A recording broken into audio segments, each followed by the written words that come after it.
coaches. Allora.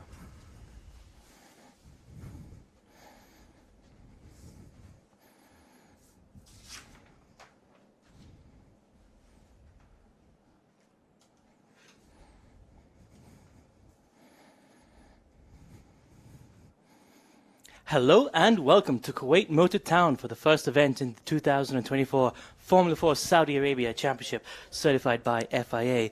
My name is Aaron Thompson and we're coming to you live now for the qualifying race, or the qualifying session of the first event here in Formula 4 Saudi Arabia. I'm joined, of course, by Luca Filippi, one of our fantastic driver coaches, an ex-GP2 driver, and I think he's in F1 at the moment for testing as well. So, Luca, can you tell us what's going to go on here in qualifying?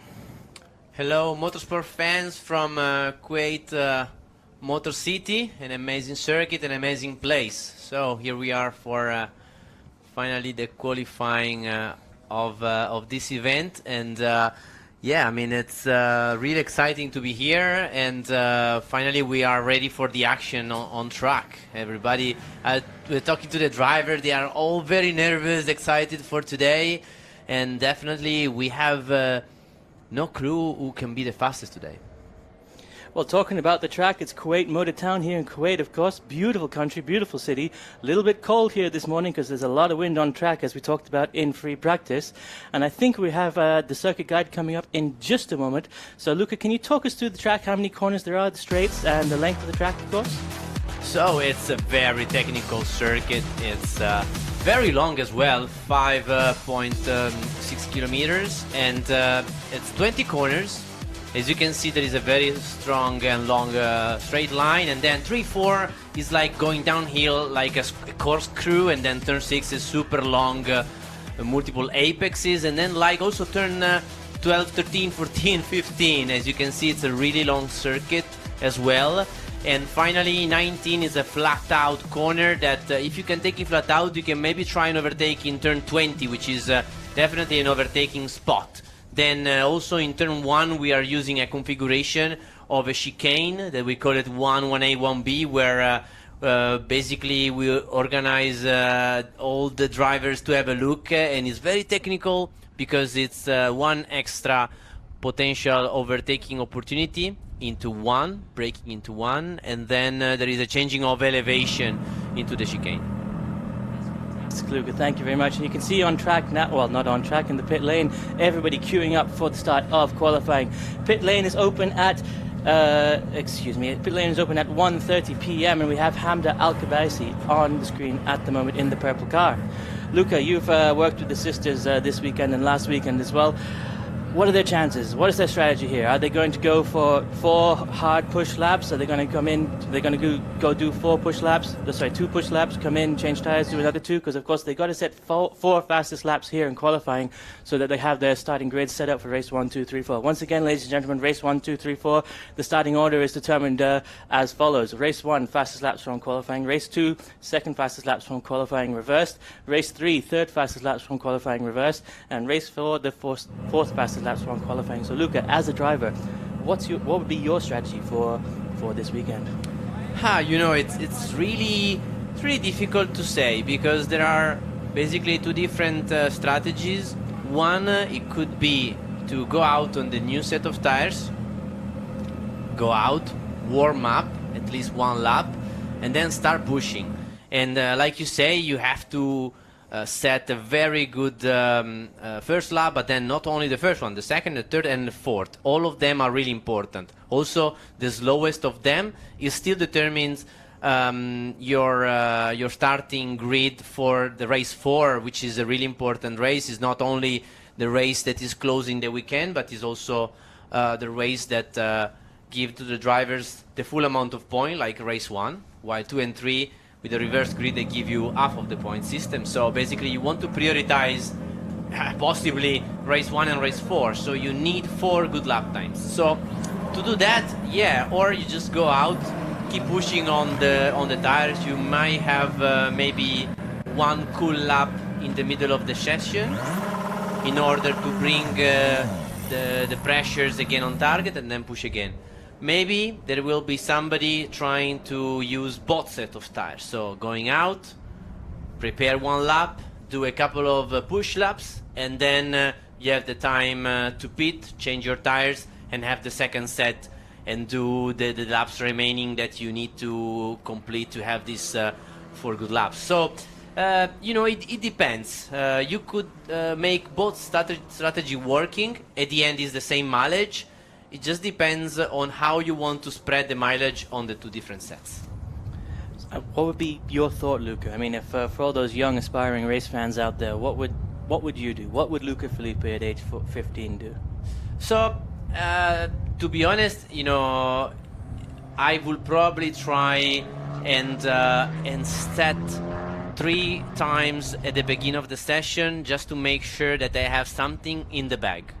You know, you never know what can happen in a session. You could have yellow flags, you could have red flags, but also watch out to the track limits. I mean, it's never fun to speak about track limits, but definitely it's part of motor racing right now. So we'll have in race direction watching for those white lines, and you cannot cross the white line that edges the track with all 4 wheels. If you do, then your lap time is deleted, and they have like an automated system with cameras. It's called CCTV. It's like very automated and very fancy stuff that they can check every corner.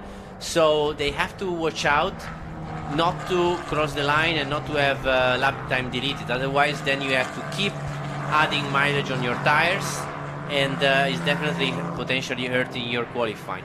So this is a little bit of the point. Maybe the more experienced driver, they can go for the 2 sets, but who has a little bit less experience, they have to prioritize finding the rhythm, getting the rhythm, and keep putting laps together. So what are we going to look at here? We're going to see everybody. Well, we can see on track already we have the out lap going on. Are we going to have a warm-up lap? We were speaking earlier with the Pirelli advisor who's here this weekend with us, and he mentioned that it's very important with this new compound of tires to make sure you do the warm-up exactly right, because if you do it right, the tires last forever, he's saying. So what does that look like? Do they go out, do 1 or 2 cool laps and then push laps, or what's that strat? How does that work? So normally with these tires you plan to do 1 out lap and at least 1 preparation lap, but I'm thinking we will see 2 preparation laps. So it means you go out, you cross the line, then you do a full lap of preparation with waving, then another lap pushing a little bit more, but still not 100% of preparing the tire. So it will be like a 3 actual total lap. And then you start pushing 100%, setting lap times. This is basically helping the pressure to come up slowly and more even front axle and rear axle.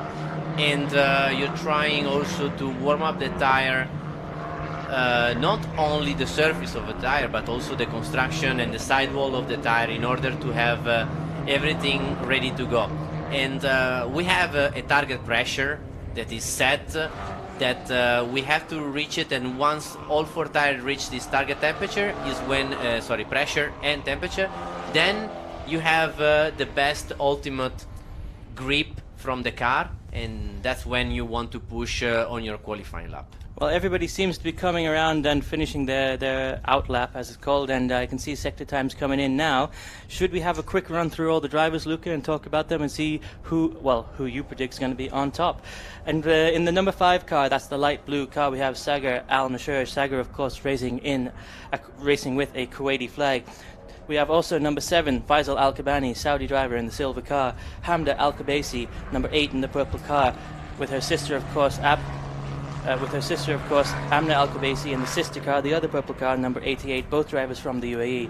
Abdullah Al-Kabaisi, that's the third Kabaisi on the grid in the orange number 9 car, driving again for the UAE. Followed closely by Federico Al-Rafai in the number 10 car, that's a white car. That car looks beautiful, Luca, but I gotta tell you, after every session they have to wipe down the whole car because it's filthy dirty on track. Oscar Wirtz is in the 11 car. He's driving for Austria. Yeah, Austria had a fantastic weekend in Bahrain. Oscar Wirtz, I think, walked away with 2 race wins in his white car. Just after them, we've got number 18. That's Omar Al-Walid Al-Durrani. He's another Saudi driver in a yellow car, actually. I think it's the only yellow on track, but it is a beautiful car. I really like the shade of that yellow. In the other light blue car, the sister car, to Saqer Almaosherji, we have, of course, Christoph Krill, the CIK World Champion, joining us here for what I believe is his first foray into Formula Cars. He's driving the number 23 and he's racing for Kazakhstan. He's just after him we have number 49, that's the red car of Andrei Petrovic, another world champion, this time from the Rotex category, driving for Serbia. In the sister orange car we have Sulman Zanfari, of course, in the number 52 car. Sulman had a good weekend as well back in Bahrain, and hopefully he can continue his luck from Morocco this weekend in Kuwait. Laura Villas in the dark blue number 55, she's a newcomer this weekend, driving for Switzerland. Juancho Rodolfo Borbio driving for the Philippines in the red number 77 car.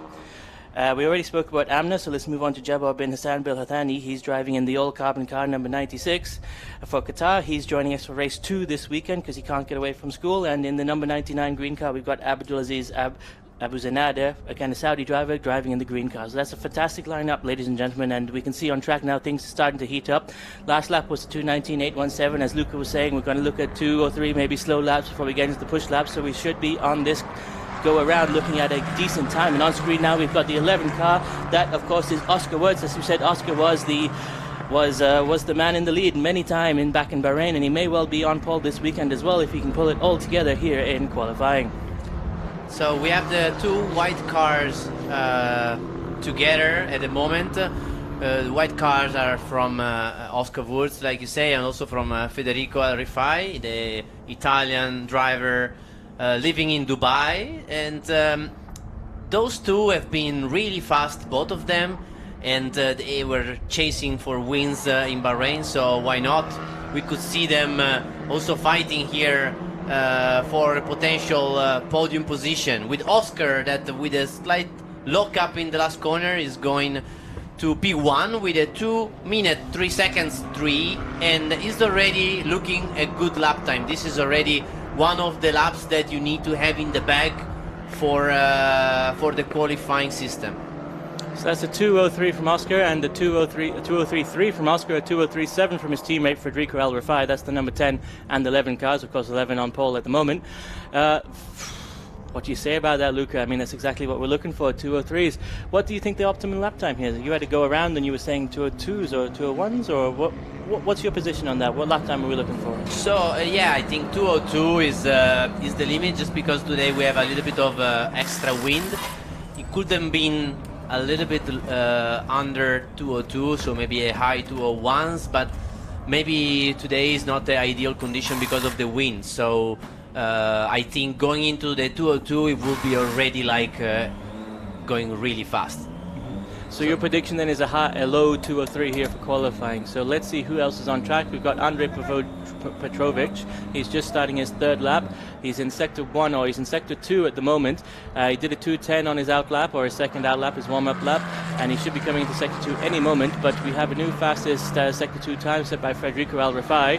Sector 1 as well as the fastest. He looks like he's going to set a better time than his teammate as he goes into sector 3. We'll see very soon as Juancho Borbio sets an excellent time, 2:09.410. Juancho, of course, from the Philippines, joining us for his first ever race here this week in the number 77 red car.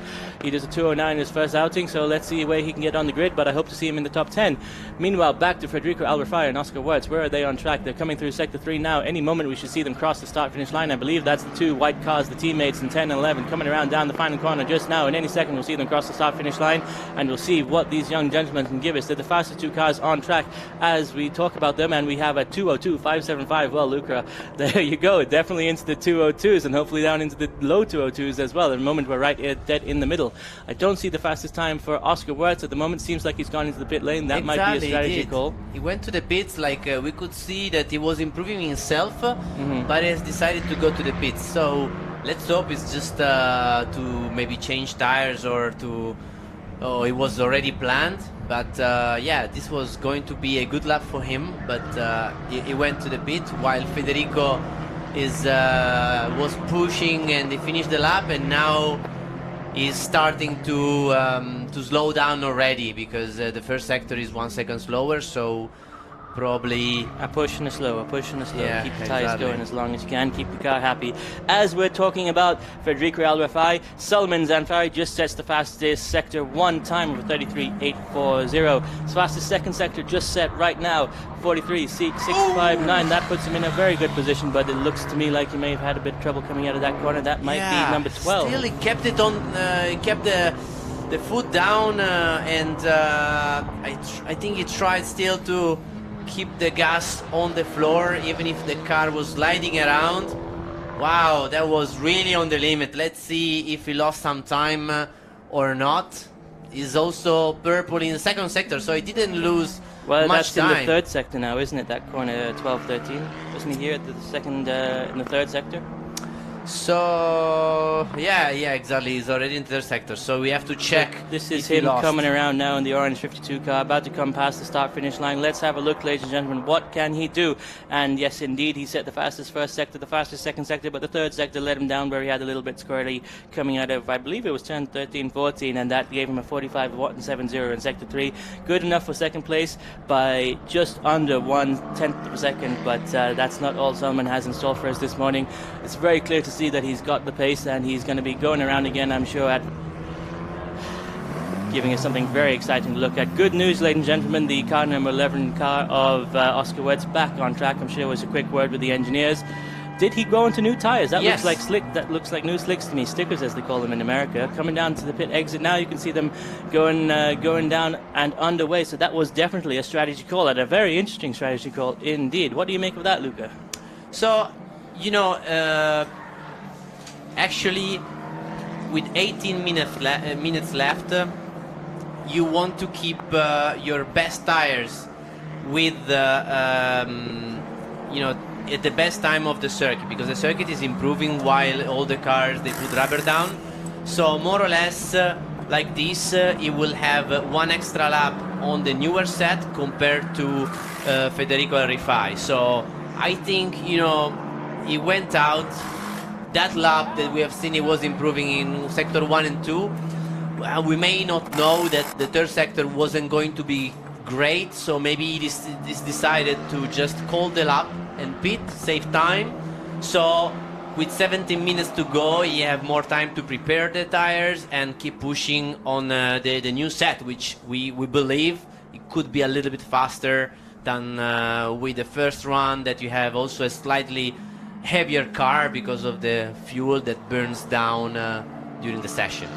Might be a bit of team strategy coming in there as well. Look at, they're both in the white team, so they may have just decided to stagger each other. One driver giving the other the benefit for this race, the next driver the next race. What kind of performance difference do you see in the change of tires? And is that a 202.102 from Solomon Zanfari? Fantastic second sector, fantastic third sector, but he didn't better himself in the first sector. So there's more to come. We may see a 201, a high 201, ladies and gentlemen, before the end of the race weekend. Here we come around now with the purple, no sorry, that would be the red car 49. That is Andrei Petrovic, I believe. Red flag, ladies and gentlemen. Red flag, ladies and gentlemen. Looks like something's happened on track. Let's have a quick word with race control and see what's going. Car number 18, transponder not working. I see the message on screen now. They're going to bring him in and see what happens. Everybody's going to have to come into the pit lane and line up in their pit boxes. We should have clock stopped at 16:39, so even though on screen you see 16:04 counting down, don't worry, ladies and gentlemen, that will be reset when race control restarts the session. Car number 55 stuck in the gravel there. Car number 55, that is Laura Villas. Unfortunate end to qualifying for her. I'm not sure if she'll be allowed to resume qualifying. If she gets assistance from the marshals, I believe that's the end of her session. She's not allowed to continue. Is that right, Luca? So yes, unfortunately, probably she won't be allowed to be back on track. And yeah, she looked quite far into the gravel, so she lost the car into turn 12. It's a really fast corner that you cannot stay flat out. You have just a little lift, sometimes a little tap on the brakes. And it's the same corner where we have seen Zanfari losing the car like wild oversteer in what we believe is his second best lap for the moment. So, well, what does that mean to Laura? Because she's only done 3 laps now. So in race 4, she's not going to have a lap time set. So that means she's going to have to take her times from free practice. Good thing they were all out and did 4 lap times in free practice. But they were going around quite slowly to conserve tyres. So we'll have to see exactly what happens there. I can see the safety marshals going onto track now in there. But have you seen the marshal buggies? They're fantastic things. I'm trying to get a ride around myself. yeah, looks like something you want to try in the sand dunes. More than in a gravel trap. But yeah, let's see if Laura can resume. That would be definitely fantastic.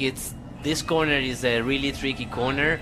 It's easy to lose the car. Sometimes if you can keep the car straight, you can maybe just use the runoff area and then resume on track, but just by losing that single lap time. But in this case, if you lose the car, then we have the gravel, which is quite far from the exit curve, but definitely in this case at high speed, if you lose control, then the car gets quite the engine goes ahead of you, and there's nothing to be done about it anymore at that stage.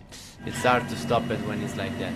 But this is an F1 grade 1 circuit, Luca, and that looks to me to be 20 or 30 meters of runoff there, so nothing to worry about, folks. She's in the gravel, she's being pulled out now. We can see the pickup truck coming to pick her up. Let's have a quick run through the standings as they are at the moment. We have Salman Zanfari in the lead with a 2:02.102, followed closely by Federico Alrafai with a 2:02.575. Right behind them, finishing out the top 3, we've got Andrei Petrovic with a 2:03.305.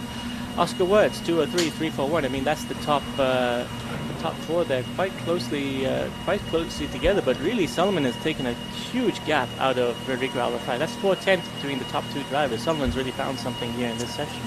Yeah, so definitely aware, but also we have to say that the strategy that other people were doing to burn fuel and to have the best tire for the end of the session, the red flag didn't help for these people, like for Oscar that stopped 1 lap early, or for the 2 Al-Kubaisi Stifter that they were still bringing up the tires to the target. So this red flag doesn't help them. While Zanfari, what he did is to put at least 2 good laps in the bag, which in this case is working well for him, because with 16 minutes to go and standing into the pits, the tire they will be again going down on temperature, is the guy that at least has less pressure between now and the end of the session, while people that were trying to keep the best condition for the end, they still have to do most of the job, so it's getting more difficult with a bit of a shorter time into this session. Do I hear engines starting up, Luca? Are we expecting to go back on track any moment? I still see the red flags being waved though, so they should be waiting at the end of pit lane. So Laura now, she's back into the runoff area, and if she can restart the car, but they are now pulling her probably in a safe area. It is not a long wait, I believe, but yeah, I think they're starting also to warm up the engine and getting ready to go. Would be interesting to know if Zanfari has decided to change his tires, or if he kept the same set as he has started. So well, that's Oscar. That's number 10 car there, definitely on stickers there. Right behind him, is that his teammate behind him, or is that a light blue car of Kutskov Krill? Where is Krill this weekend? He's got only 3 laps on track. I think he probably was disadvantaged by Laura's accident. It looks like he did the 2 warm-ups, was doing a push on his third lap, and then had to cut it quits for the red flag. I'm sure he's going to be determined to get up to the top of the standings when he gets back out on track, though. So everybody better look out for the light blue car in their mirrors, because here he comes, and he's aiming for pole position. Definitely, it's always like that in the qualifying session, you stop the clock when you have a red flag condition, but the time you lose is more into the going out and warming up procedure that you have after the red flag, and also into getting the rhythm again. So sometimes it pays off just to keep pushing and and put some laps on the time keeping, and make sure you already are safe and have some laps. Otherwise, sometimes with the circuit evolution, it's better to have a lighter car after burning fuel and still some rubber left on your tires to push when it's late into the session, and maybe other people are already done with their tires, not able to improve anymore, but maybe you still have the peak of the tire there. But in this case, it's a bit tough with 16 minutes to go. And these cars, Luca, these are race cars, of course, so they don't have water cooling. They're all air-cooled. So they have to turn off their engines at the end of the pit lane to stop at the red light here. So you'll see the marshals join them with jump batteries, and you can see there that's actually Dato Nick on screen at the moment with a Milwaukee blower coming down to blow into the air intake to keep the engines from overheating at the end of the pit lane. You can see the red flag there still waving. We're still waiting on Laura to be recovered. I saw her being pulled into the... They're not pulling her around track, they're pulling her into the service road. Can you see her, Luca? I don't see the car anymore. Yeah, they're just cleaning up the runoff area from the gravel, and then once they are done, they will take out the recovery truck from the runoff area. But I think we will be ready very shortly, like in a minute or so, and ready to rock and roll. With the Alcobazi, definitely they were starting to push. They were building up slowly the pressure and the temperature of the tires, like we were explaining. I can just see Laura being towed back now on the service road in front of us. And so that means we must have just a few minutes more before the restart of the session. As you were saying, Luca, Alcobazi is definitely getting to start to push. But I've seen on my screen now several laps being deleted. Car number 49, I've seen 79, I've seen 52, I've seen even car number 8. That's Samna Alcobazi, if I'm not mistaken. Several laps being deleted. Did you have a chance to talk to the race director about track limits, Luca? Is that what's going on here? So basically, with track limits is as simple as that. They count the white lines as the limit of the track. So it means that at least one tire... Sorry, Luca, sorry to interrupt you. Looks like we're back on track now. Yes, indeed, here we go. Number 10 car of Federico Al-Rafai coming out of the pit lane. Number 7 just behind him, and it was Faisal Al-Kabaini in the silver car. He looks to be going on used tires, whereas the man in front of him, Federico Al-Rafai, going out on news. Be very interesting to see how the end of this session takes out the strategy component of everything, whether going on used the whole session and maintaining your tires for the races, or scrubbing them in, and to see what's the best strategy, because we had a look at it last weekend, but it's different from track to track. Especially, Luca, you were telling me earlier that this track is a very different style of driving than the Bahrain track, whereas Bahrain you're looking more of a V-shape profile as on your speed curve. Here you're looking more of a U-shape profile. You need to carry as much speed through the corner as possible, brake earlier and carry more speed is the dumbed down way that I put it.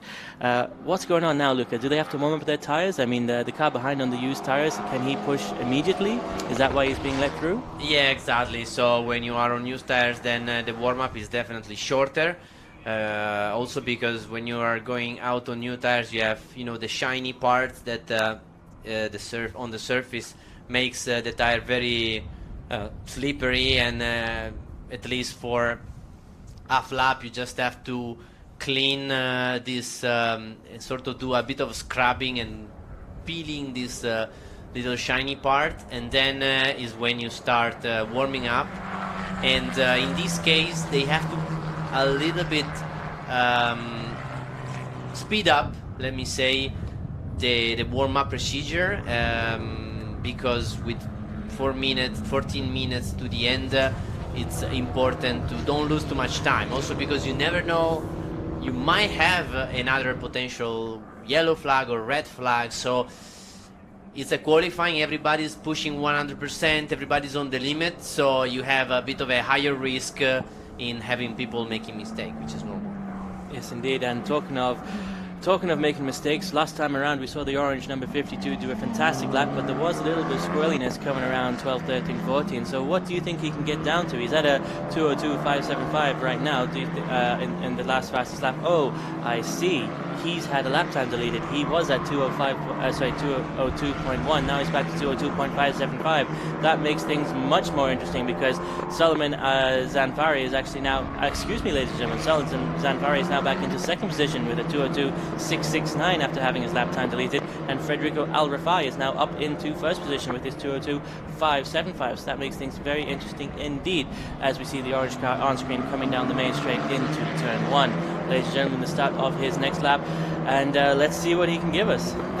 Yeah, so Sector 1 is not improving himself, Zanfari, but he's a good Sector 1, so definitely he's in line with what he did before. That corner number 5, it was really on the limit with, like we were saying, staying off the white line and making sure at least a part of one tire is in contact with the line. That's the track limit. So if he was able to just have a bit of a tire in contact, then it's fine. But like we said before, the race control has a very accurate system. So if by mistake you just put your 4 wheels behind the white line, then it's an automatic delete of your lap time. So now with the 12 minutes to go, you don't want to miss any more lap time. You don't want to lose time and also rubber, because every lap is deleted is rubber that you basically waste in your lap time. For example here, yeah, he did it. He managed to keep it on track, but just well, he must have been listening to you, Luca, and he must have been listening earlier on as well, because he just set the fastest second sector of the session, and indeed he's probably got the current fastest first sector as well, although it wasn't an approval on his personal best, and sector 2 fastest overall. And now we're about to see what happens in sector 3 as he crosses the start finish line and goes into pole position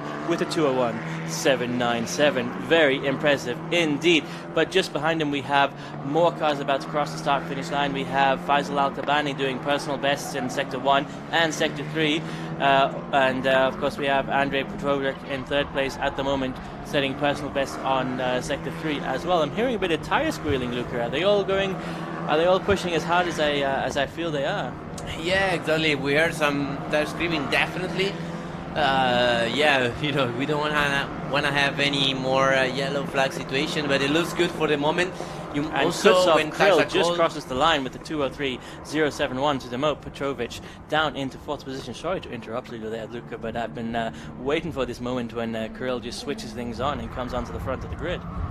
Yeah, Kirill definitely yesterday at a certain point he just clicked and he switched on his race mode. He's karting OK world champion, so we all know he's an amazing talent, and now he also likes the circuit. You know, you start to like the circuit once you get the rhythm into it and once you understand the flow of the circuit, and definitely he's enjoying it. He's in P3 and still improving. Yes, indeed, and he's continuing to improve here through Sector 1, where he sets his personal best sector with a personal best Sector 1 with a 33.986. That's I think that's actually the fastest on track at the moment, although not the fastest overall in the whole session. Zanfari still at the 201.797 in first position, where we have Federico Al Rafai just behind him in a 202.575, followed of course by Krzysztof Kryl with a 203.071, and behind them Andrei Petrovic with the 203.306. Rounding out the top 5, we've got Oscar Wirtz with the 203.341. All cars on track at the moment, I believe, as we go round here at the Kuwait Motor Town for the first event qualifying here in Formula 4 Saudi Arabia.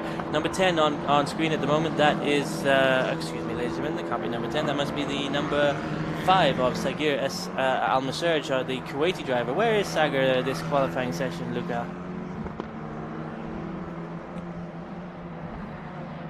Where is Saqer Almaosherji? He's down in 12th position. What's going on with Saqer? Has he not had a chance to push yet? Well, he's only had 3 laps at the moment, so he must have been disadvantaged by Laura. And Solomon Zanfari up into first position as he has been, while Krzysztof Kryl was just about to beat him, and he set a new fastest lap of a 202.284, and he was denied by Federico Al Rafai. So the standings stay as they are, but everybody improving dramatically. All have personal best this time around, so everybody's really starting to come up to temperature and start pushing. Omar Al Duraini, ladies and gentlemen, the Saudi driver in the green car in the yellow car number 18 into the top 5, and Saqer Almaosherji must have heard me talking about it, because he's now P6 with 034. That is very much up there. He's about to break into the top 5, and I'm sure once he does that, he'll push past the barrier and find his way into the top 3 as well, because he had a fantastic race last time out in Bahrain. Federico Al Rifai sets the fastest first sector of the session, just as we were talking about Saqer with a 33.769. He's chasing down Salman Zanfari in front. When you got to remember, ladies and gentlemen, it's not just about the fastest lap here in this qualifying session. You have to set 4 fastest laps, so that you secure yourself for all 4 races. And as we continue to come around here at the Kuwait Motor Town, Luca Philippe, where's your head at the moment? Where do you think, what do you think is going to be pole position in race 1? We have Federico Arifai and Oscar Wurz, that now he's also on a purple sector, and the 2 white cars, they are on a charge. They just went on the new tires shortly, just a few minutes ago, for, let's say, the second part of the session after the red flag. And now is the time where you have the peak of the tire, you have to use the most of it. We have Federico in P2, very, very close to Zanfari, and now he's improving. So Federico is definitely on a charge. He will be super close to Zanfari. Let's see if he's in front or behind. But also Oscar Wurz, he just made a slight mistake in sector 2, Oscar. Let's see what he can pull out. Is that, oh my god, ladies and gentlemen, Federico Al Rifai does a 201.451. The times are tumbling, Luca. We're down to the mid 201s. Will we see a 200? Wow, I mean, I didn't expect that. Like 201s is already an amazing lap time with 7 minutes to go. I don't think so. I think this is more or less what we expected in the very best situation. So it means these 2 for the moment, Federico and Zanfari, they are the only one under the 202s, and they are doing amazing laps with Suleiman Zanfari now also improving himself in the first sector. So with Oscar Wurz in third. Well, you say that, Luca, but that last time around, Federico set the best sector of Sector 3 only. Sector 1 and 2 were only personal bests, and now he's gone fastest overall in Sector 1. So he may still be finding time yet. Following behind him, Solomon Zanfari, as you said, personal best now in Sector 1, and Oscar Wurz up into third position with the 202.095, personal bests in Sector 1 and Sector 3. But Sector 2, oh my gosh, there's a red flag, ladies and gentlemen. 6 minutes left to go on the session, and we have a red flag. We'll know shortly what exactly has happened, but the clock has stopped with 6 minutes and 30 seconds remaining. I can see them now, ladies and gentlemen. It looks to me to be a dark car, maybe a purple car, in the gravel at turn 6, I believe it is. Perhaps we can have a close-up there on screen to see exactly what happened. Red flag, as you can see, is that turn 11 and 12? It is indeed, ladies and gentlemen, turn 11 and 12. What happened there? Must have been, as you said, Luke, it's full throttle through that session, through that sector. You can see it on screen at the moment, just at the bottom of your screen, ladies and gentlemen, the car right there. I can't tell who it is, but we'll bring up the tracker on screen to see if we can see it. And is that... can you see where 55. They are, Lucas? Number 55. Number 55.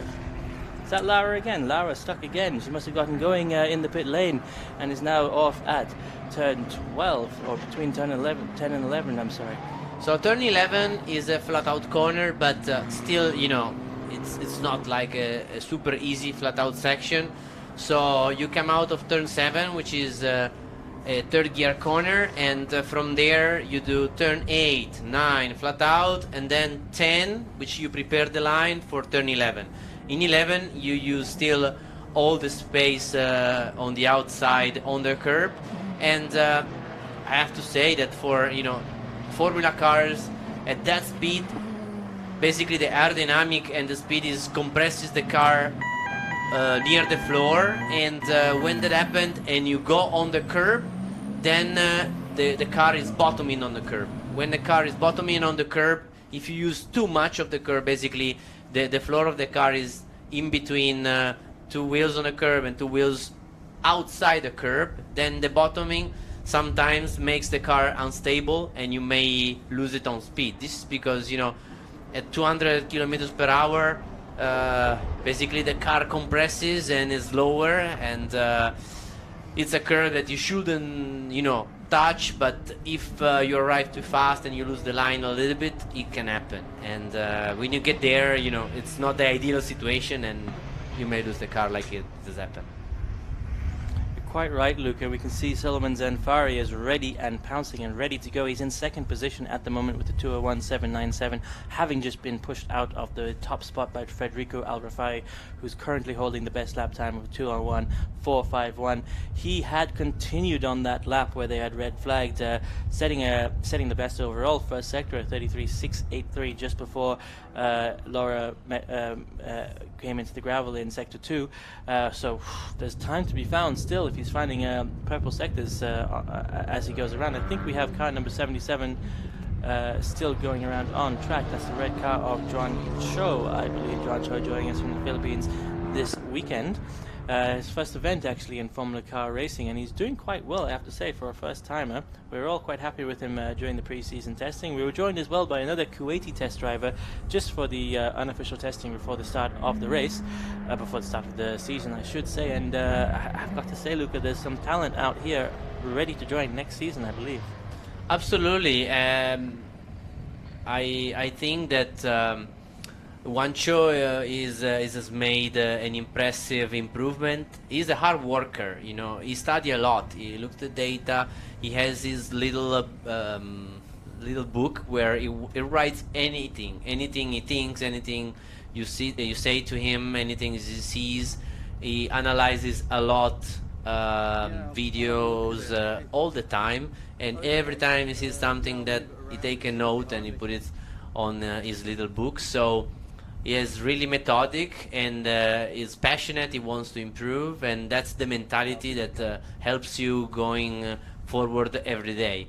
While also the other driver that we have with not so much experience, like we were talking about, for example, Saqer in car number 5 or Omar in car number 18, is impressive what they are doing, since they only had few days of testing back in Malaysia with a Miguel car, and since they arrived here they have shown an amazing talent. So once we gave them this different package that we have now with the Tatus, Autotecnica and Pirelli, they found a car that is generally a little bit faster and maybe with a little more grip, but they just felt at home since the very first day, and they've shown an amazing speed, because both Saqer and Omar, they had podiums in Bahrain in the trophy event, and I think is impressive for the little experience they have,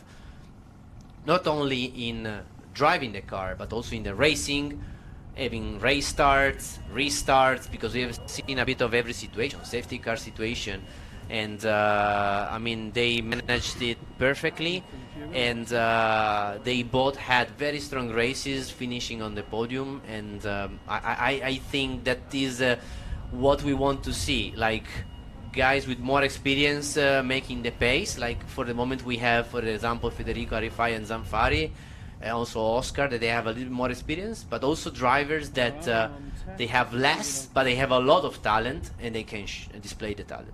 Well, that's the whole purpose of F4, Luca, as you know. I mean, it used to be Formula BMW or Formula 2000 before that, or Formula Ford and Formula Opel Lotus before that. It's had many iterations in the junior categories of the Slicks and the Slicks and Wings series. But that's exactly what we're here for. We're here to help you get all the way up to F1. Of course, you start in Formula 4, or I should say you start in karting, and then you make your way into Formula 4, and then you move up to Formula 3, Formula 2, and Formula 1.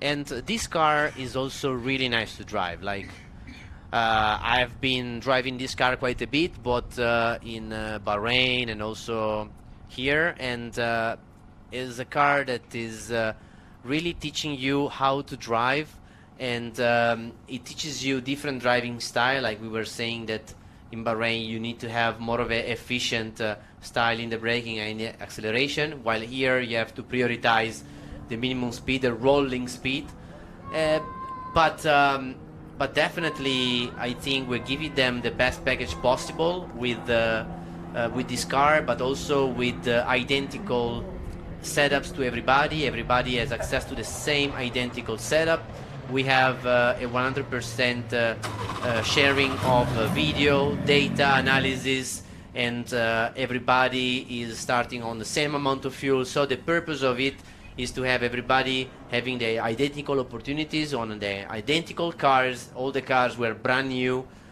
since the Bahrain event. So I think it's amazing that at this age you don't have to worry about it. You just have to worry about driving the car and improving every day your driving. Then definitely we also teach them how to explain the car behavior, how to help your engineer to make the car faster, because it's part of the process. But then talking it's about nice going that, faster, Luca, we're back on track now with the yeah. green flag for the remainder of the session. 6 minutes left to go, just about. Let's see what's going to happen. Federico Al-Rafai, Solomon Zanfari, perhaps the stars of the session, but I've got a funny feeling that Krill's going to pull something out at just the last moment and shock us all. What do you think, Luca? You know what? 5 minutes to go. It's difficult because also the pressure is raising. So somebody has to deal with the pressure now. Also, everybody coming out together, they will try to get somebody else's toe, the slipstream, which it helps with the Formula 4, definitely. It gives you a little bit of extra speed on the end of the straight, but also the reference point. So if you can stay behind the fast driver, is never a bad idea. The other thing is that for race 4, we might have, for the moment, a bit of a tricky classification, because not everybody were able to do 4 fast laps. So if they cannot pull a good lap in the last 4 minutes, then we might have a bit of a different You're right, indeed. grid for the race 4. You can see here there's several people with only 5 laps, 6 laps. That means really their 2 or 3 warm-up laps, and plus their in and out laps are counted in that. So you can. So, I mean, you got to take into account that maybe they didn't get a chance to actually do what they needed to do on track. Yeah, so definitely who prioritized in this session, just pushing and putting laps together with 2 red flags, definitely he did the right thing. You never know if you have a red flag or not, but, it's racing. So now we have the some in the Kubaisi bank, pushing so now. you're ready to go. Kubaisi on screen as you talk about them. Is that the sisters together on screen? The 2 cars together do look fantastic as they come down now. Which straight is that? Is that the back straight coming into turn 2? Is it? Exactly, turn 2, very long straight, and then you brake into turn 2 and you go up the hill. Then we have this corkscrew that.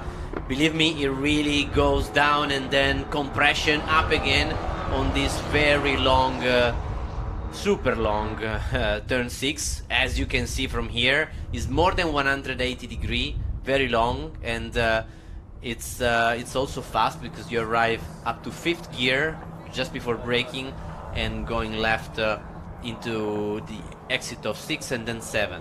We were talking earlier, Luca, about warming up the tires. With only 3 minutes left on track at the moment as they come around for the start of their first push lap, what will they have had to have done on the out lap to get everything going and ready to give it their all? So the out lap is crucial. In fact, for example, Federico is on the purple sector in this very first flying lap, so it means he was able to warm up very quickly. He also have a good experience. But also Kirill is really fast and is improving in his second sector. His first sector wasn't great, but Al-Kubaisi with Amda, she's pushing hard. We can see also Amda is less than 2/10 off the lead at the moment. this is very good. Into the last corner, turn 20 on the limit. There she is, Coming across the start-finish line now. Let's see what happens. Federico Al-Rafai betters himself up into 2 with a 2:01.45. Well, he's still in first place with a 2:01.451. Solomon Zanfari still with a 2:01.671. Kutskov Krill into third with the 2:02.070. So he is catching in, still 5/10 off, but he's getting right up in there. Oscar Wirtz 2:02.095. He's still in 4th position, while Petrovic Andrei is still in 5th position with 2:02.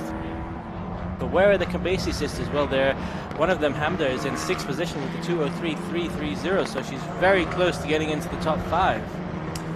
But the fight is really tough because the first two, they have a little bit of a gap, but from P3 to P10, basically it's only within a few tenths of a second. So if you can improve your lap time, then automatically you gain quite a lot of position. So the fight in between P3 and P10, it's still on because it's still 1 minute to go. You have to try and maximize this very end of the session because people are still improving. We can still see green sectors. And indeed, you're right, Luca. We can see a 3:3.816 personal best for Kirill in the first sector, personal best for Oscar Wirtz in the first sector, personal best for Hamda Al-Kabesi in the first sector and in the second sector as well. Now, looks like Kirill had not the optimal second sector, but Hamda Al-Kabesi, no, sorry, Faisal Al-Kabani had a fantastic second sector, best of his session so far as well. As we come around now, on screen we have the light blue car of the that's the light blue car of Kuskov Kirill, the number 23 car. Kuskov, of course, in 3rd position. Sector 2 not as fast as he wanted to be, not a green time on board, but he's still got a chance to prove himself. Will he cross the start-finish line with time for a 3rd? Oh my gosh, ladies and gentlemen. Kabesi has shocked us all, and she's up into 3rd position with a 2:02.056, less than half a tenth off of pole position, and Kuskov Kirill into the 2:01s with a 2:01.990. That's the checkered flag. Do we get one more lap for everybody cross the start finish line before the checkered flag? So I think Kirill was still able to not cross the line, also Amda, while Petrovic definitely got the checker flag, and Omar Alderayyan as well. So let's see. Ladies and gentlemen, at the last moment, Saqer Almaosherji crosses the line to put himself into 4th position with a 43.059 in Sector 2 and a 2:01.867 overall. Oscar Wirtz as well, kicking Solomon Zanfari out of 2nd position, so to claim 2nd for his own with a 2:01.615. Look at that. We've got in 1st position 2:01.451, 2:01.615, 2:01.671, 2:01.897. Everybody 2:01.990. That's the top 5 within 5/10 of a second. That's fantastic. It's really close racing. This is amazing. So I think we will have a very exciting race weekend. Wow, this is a fantastic finish of the session. Everybody, we're still trying to pull out the very last few miles per hour into the corners, and they did. You know, when you see that the time is ticking and is the last lap, you just wanna throw the car and go for it, and you take a little bit of extra risk. Sometimes it pays off. A little bit extra risk is too much sometimes. Car number 8, she had worked her way up into 5th position, Hamda El-Kabesi, but she's just gotten that lap time deleted, unfortunately. Oh yes, such a shame for Hamda. It was a fantastic lap right at the last second, but it was a little bit too much of a push. She must have gone over the line somewhere, and race control, well, they saw it and they took it away from her.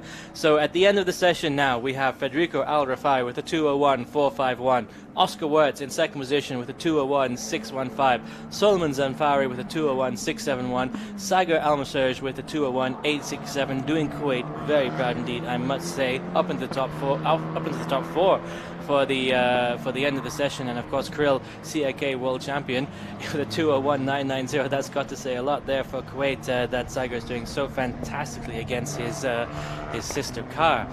Looks as well that we might have had another lap time deleted, car number 99 lap car deleted. So that's Abdulaziz Abu Zanada. That's unfortunate for him as well.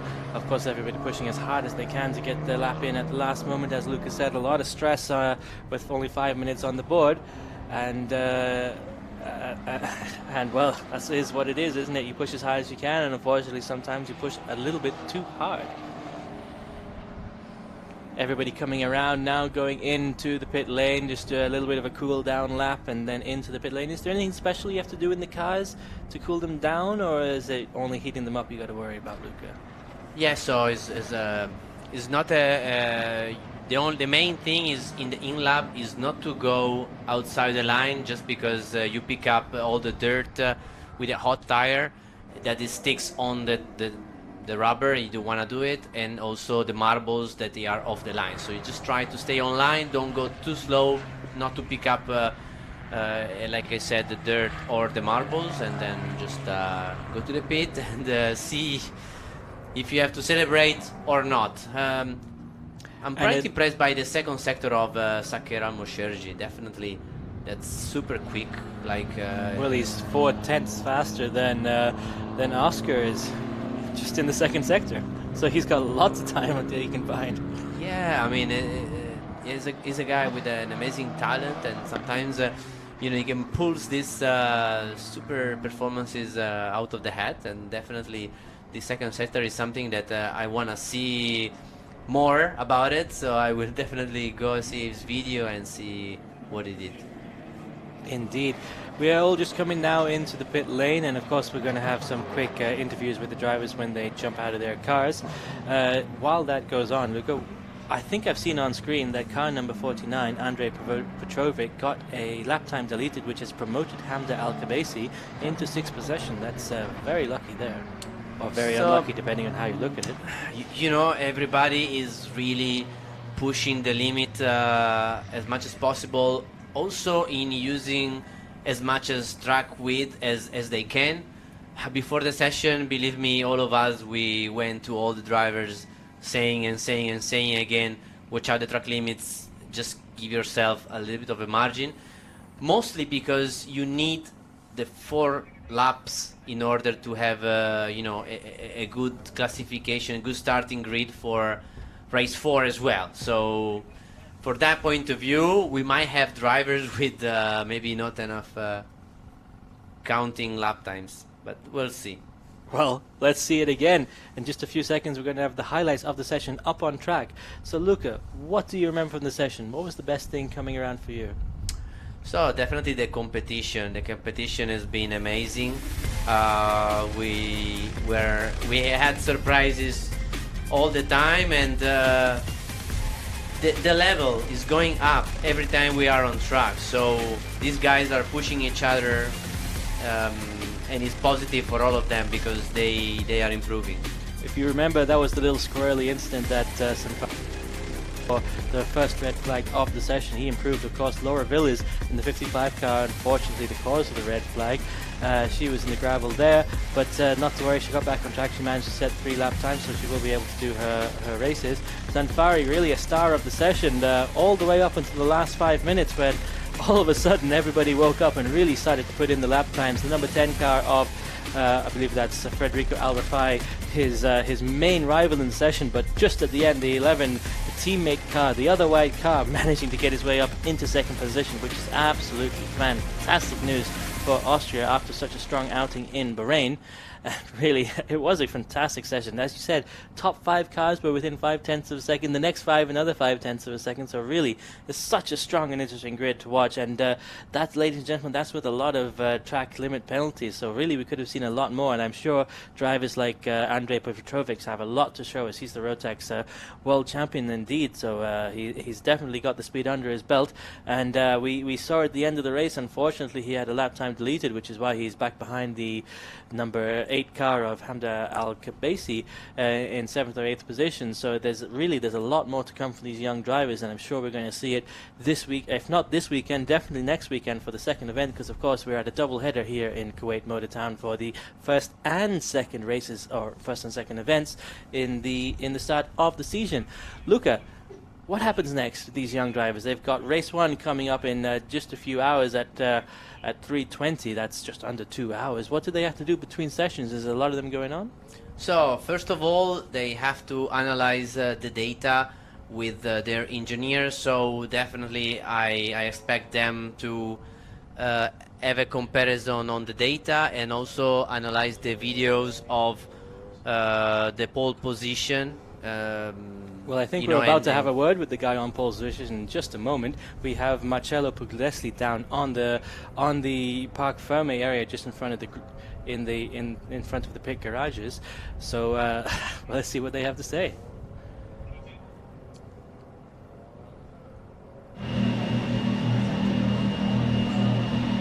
Okay, Federico Arifai, the pole sitter for this first race here in Kuwait. So, Federico, 2:01 for a 3-car on track.